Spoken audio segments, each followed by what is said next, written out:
So from now onward, I am not going to help you anything without code. So you have to learn code, and I will be giving assignments, and you will be running some codes by your own. So suppose something you don't know, okay, you know basic programming, then you have to go to this help, whichever software you are using. Okay, I'm using ideally. Okay, you get to the help section.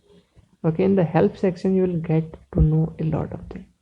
Table of contents. Okay, so these are the table of contents. Suppose you want to know about cell and editors, what things you are doing, what you are not.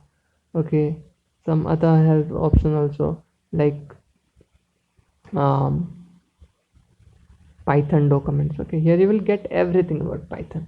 Okay, whatever thing you are going to get is from here. Suppose you want to know say something from odds and ends. Okay, you will get something like this. Okay, error and expectations. Okay, what are the syntax error? Suppose anything you want to get, you can get it from here. Okay, classes.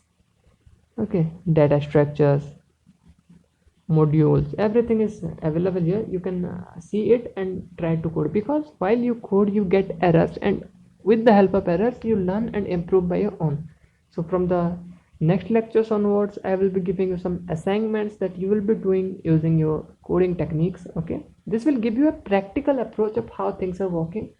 Okay, like suppose you don't have a dice, you're not going to throw a dice 100 times, right? But using a coding software like Python, you are designing a virtual die, collecting the data, finding what else more can you do. Okay, that's it. Thank you.